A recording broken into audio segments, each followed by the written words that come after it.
নমস্কাৰ প্ৰিয় দৰ্শক, প্ৰজ্ঞান ইউনিভাৰ্ছ চেনেলত আপোনালোকক সকলোকে স্বাগতম জনাইছোঁ। প্ৰিয় দৰ্শক, আজি আমি 2026 চনৰ 22 জুন তাৰিখৰ পৰা 28 জুনলৈকে গোটেই সপ্তাহটোৰ বাবে তুলা ৰাশিৰ বাবে বিশদ সাপ্তাহিক ৰাশিফলৰ বিষয়ে আলোচনা কৰিম। যদি আপুনি বা আপোনাৰ পৰিয়ালৰ কোনোবাই তুলা ৰাশিৰ হয় তেন্তে এই ভিডিঅ' শেষলৈকে নিশ্চয় চাওক, কিয়নো এই সপ্তাহত গ্ৰহৰ গতিবিধিয়ে আপোনাৰ জীৱনৰ প্ৰতিটো গুৰুত্বপূৰ্ণ ক্ষেত্ৰত প্ৰভাৱ পেলাব। কেৰিয়াৰ হওক, ধন হওক, প্ৰেম হওক, পৰিয়াল হওক, শিক্ষাই হওক, স্বাস্থ্যই হওক, প্ৰতিটো ক্ষেত্ৰতে গুৰুত্বপূৰ্ণ সংকেত লাভ কৰিব। প্ৰিয় দৰ্শক, জ্যোতিষৰ মতে এই সপ্তাহটো তুলা ৰাশিৰ বাবে আত্মবিশ্বাস, ভাৰসাম্য, সুযোগ আৰু অগ্ৰগতিৰ সপ্তাহ বুলি প্ৰমাণিত হ'ব পাৰে। এই সময়ছোৱাত চন্দ্ৰই কন্যা, তুলা আৰু বৃশ্চিক ৰাশিৰ মাজেৰে প্ৰৱেশ কৰিব। আনহাতে বুধ ৰাশি কৰ্কট, যিহেতু বুধ গ্ৰহ কৰ্কট ৰাশিত প্ৰৱেশ কৰিব, এই গ্ৰহৰ পৰিৱৰ্তনে আপোনাৰ চিন্তা, সিদ্ধান্ত আৰু জীৱনৰ দিশত প্ৰভাৱ পেলাব। বহুতে হঠাতে নতুন দায়িত্ব লাভ কৰিব পাৰে, কিছুমান বাকী থকা ধন লাভ কৰিব পাৰে, আনহাতে আন কিছুমানে পুৰণি সম্পৰ্কত নতুন সম্পৰ্ক বা উন্নতিৰ অভিজ্ঞতা লাভ কৰিব পাৰে। সপ্তাহটোৰ আৰম্ভণিয়ে আপোনাৰ বাবে আত্মনিৰীক্ষণৰ সময় কঢ়িয়াই আনিব। আপুনি আপোনাৰ জীৱনৰ বিষয়ে গুৰুত্ব সহকাৰে চিন্তা কৰি ভৱিষ্যতৰ পৰিকল্পনা কৰিব। আপুনি হয়তো কিছু সময়ৰ বাবে কম সামাজিকভাৱে মিলিত হ'ব আৰু আপোনাৰ চিন্তাধাৰা কেৱল নিৰ্বাচিত কেইজনমানৰ সৈতেহে ভাগ বতৰা কৰিব। এই সময়ত আপোনাৰ অন্তৰ্নিহিত শক্তিক চিনি পোৱাৰ সময় হ'ব। যদি কিবা এটা কিছুদিনৰ পৰা আবদ্ধ হৈ আছে, আপুনি সিদ্ধান্ত ল'ব পৰা নাই বা আপুনি মানসিক চাপৰ সন্মুখীন হৈছে, তেন্তে এই সপ্তাহটোৱে লাহে লাহে সমাধান বিচাৰি পাব। সপ্তাহৰ মাজভাগত যেতিয়া চন্দ্ৰই আপোনাৰ ৰাশিত প্ৰৱেশ কৰিব, তেতিয়া আপোনাৰ ব্যক্তিত্বই এক উল্লেখযোগ্য মনোমোহাতা বিকিৰণ কৰিব। মানুহে আপোনাৰ কথা মনোযোগেৰে শুনিব আৰু আপোনাৰ মতামতক মূল্য দিব। এতিয়া আমি কেৰিয়াৰ আৰু কামৰ কথা কওঁ। এই সপ্তাহত তুলা ৰাশিৰ বাবে বহুতো গুৰুত্বপূৰ্ণ কেৰিয়াৰৰ সুযোগ আহিব। যদি আপুনি কৰ্মৰত তেন্তে আপোনাৰ কামৰ শলাগ লোৱা হ'ব পাৰে। যোৱা কেইবামাহো ধৰি আপুনি কৰা কঠোৰ পৰিশ্ৰমৰ ফলত এতিয়া ফলাফল দেখুৱাবলৈ আৰম্ভ কৰিব। আপোনাৰ কৰ্মনীতি দেখি আপোনাৰ ঊৰ্ধ্বতন বিষয়াসকল হয়তো আপ্লুত হ'ব। কিছুমান মানুহে নতুন দায়িত্ব লাভ কৰিব পাৰে। এই দায়িত্ববোৰ প্ৰথমতে ভয়ংকৰ যেন লাগিলেও ভৱিষ্যতে উন্নতিৰ পথ প্ৰশস্ত কৰিব। যদি আপুনি পদোন্নতিৰ বাবে অপেক্ষা কৰি আছে তেন্তে ইতিবাচক সংকেত পাব পাৰে।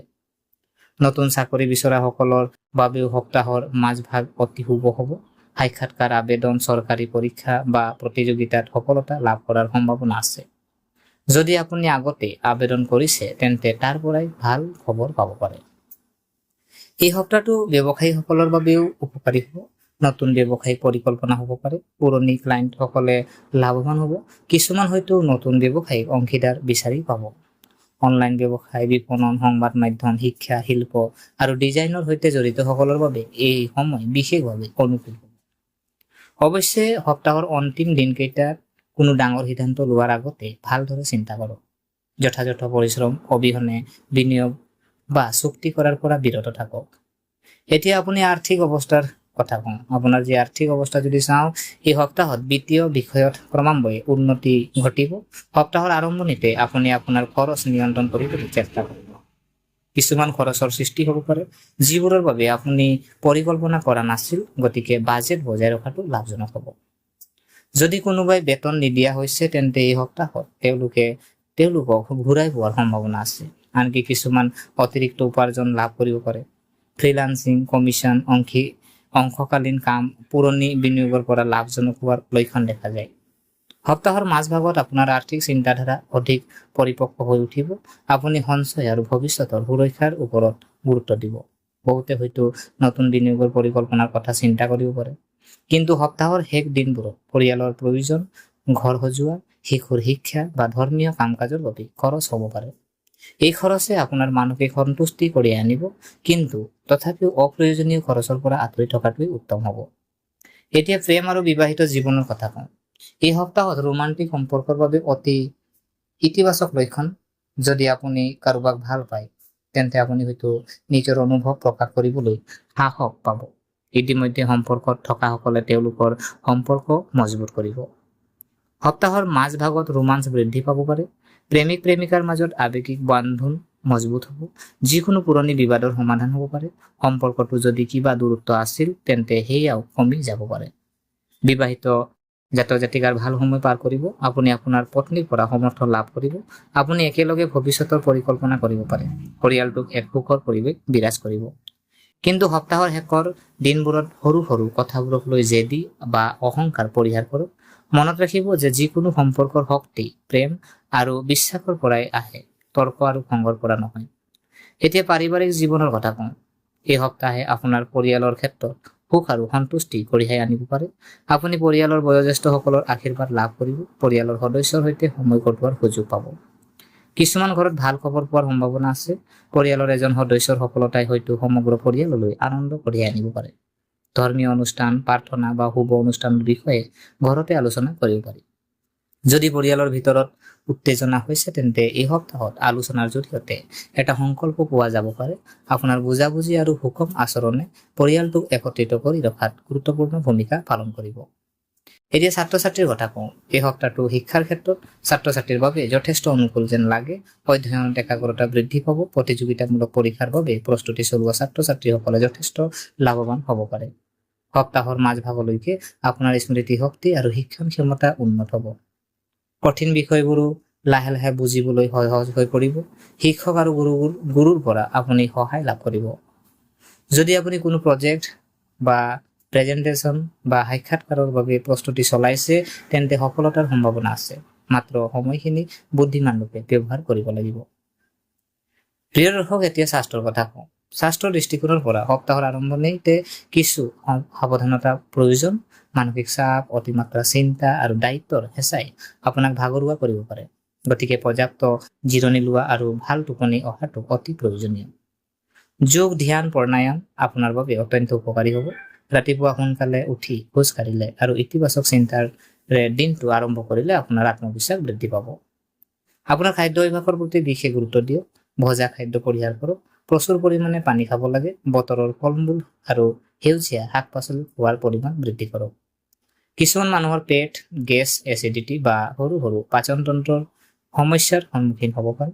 সময়মতে খোৱাটো আপোনাৰ বাবে উপকাৰী। এতিয়া এই সপ্তাহৰ বিশেষ বাৰ্তাটো জনোৱা হওক। তুলা ৰাশি এই সপ্তাহে আপোনাক জীৱনত ভাৰসাম্য ৰক্ষা কৰিবলৈ শিকাইছে। যেতিয়া আপুনি আপোনাৰ চিন্তা, অনুভৱ আৰু সিদ্ধান্ত ভাৰসাম্য ৰক্ষা কৰে তেতিয়া সফলতা স্বাভাৱিকতে আহে। যোৱা কেইবামাহো ধৰি সংগ্ৰাম কৰি থকা সকলে হয়তো এতিয়া আশাৰ কিৰণ দেখা পাব। বহুতো স্থবিৰ হৈ পৰা কাম আগবাঢ়ি যাব। নতুন সুযোগৰ সৃষ্টি হ'ব। আপুনি আনৰ পৰা সমৰ্থন লাভ কৰিব। আপোনাৰ কঠোৰ পৰিশ্ৰম ক্ৰমান্বয়ে ফল দিবলৈ আৰম্ভ কৰিব। যদি আপুনি বহুদিনৰ পৰা সপোন দেখি আহিছে তেন্তে এই সপ্তাহটোৱেই হৈছে ইয়াৰ দিশত আগবাঢ়ি যোৱাৰ সময়। নিজৰ ওপৰত বিশ্বাস ৰাখক। নিজৰ সামৰ্থ্যক চিনি পাওক। নেতিবাচক চিন্তাৰ পৰা আঁতৰি থাকক। সপ্তাহটোৰ বাবে শুভ ৰং হ'ব বগা, পাতল গোলাপী আৰু ক্ৰীম। শুভ সংখ্যা হ'ব 6, 9, 15। শুভ দিন শুক্ৰবাৰ, বুধবাৰ আৰু দেওবাৰ। বিশেষ প্ৰতিকাৰ আপুনি যদি চাওঁ, প্ৰতিদিনে পুৱা গা ধুই 108 ওম শুক্ৰাই নমঃ আপুনি মন্ত্ৰ আবৃত্তি কৰক। শুকুৰবাৰে দেৱী লক্ষ্মীক বগা ফুল আগবঢ়াওক। কোনো আটকজনক চাউল, গাখীৰ, দৈ বা বগা মিঠাই দান কৰক। ঘৰত সুগন্ধি পৰিৱেশ বজাই ৰাখক আৰু পিতৃ মাতৃৰ সন্মান কৰক। যিকোনো ধৰণৰ কাজিয়া, তৰ্ক, নেতিবাচক চিন্তাৰ পৰা আঁতৰি থাকক।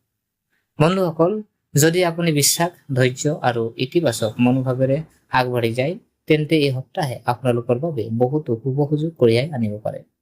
ভগৱানে আপোনাৰ সকলো কামনা পূৰণ কৰক আৰু আপোনাৰ জীৱনটো সুখ, শান্তি, সমৃদ্ধি আৰু সফলতাৰে পৰিপূৰ্ণ হওক। প্ৰিয় দৰ্শক, এয়া আছিলে যিহেতু আপোনাৰ এই সপ্তাহৰ আগন্তুক যি সপ্তাহ 22 তাৰিখৰ পৰা যি আৰম্ভ হ'বলৈ গৈ আছে, এই সপ্তাহৰ সাপ্তাহিক ৰাশিফল যিহেতু তুলা ৰাশিৰ ওপৰত আমি জানি ধৰিলো। গতিকে আশা কৰিছো আপোনালোকে ভিডিঅ'টো চাই ভাল পালে। যদি এই ভিডিঅ'ই আপোনাক কিঞ্চিত মানুহ লাভান্বিত কৰিলে তেনেহ'লে ভিডিঅ'টো লাইক এটা কৰিব আৰু যিমান পাৰে ভিডিঅ'টো শ্বেয়াৰ কৰক আৰু কমেণ্ট বক্সত ওম নমঃ শিৱায় বা হৰ হৰ মহাদেৱ আপোনালোকে কমেণ্ট কৰিব। আৰু আমাৰ চেনেলটো যদিহে আপোনালোকে ছাবস্ক্ৰাইব কৰা নাই, অনুগ্ৰহ কৰি এনে ভিডিঅ' পাই থাকিবৰ কাৰণে আমাৰ চেনেলটো ছাবস্ক্ৰাইব কৰি আমাক উৎসাহিত কৰিব বুলি আশা থাকিলে পুনৰ লগ পোৱাৰ প্ৰতিশ্ৰুতিৰে আজিলৈ আমি বিদায় মাগিলোঁ। ধন্যবাদ।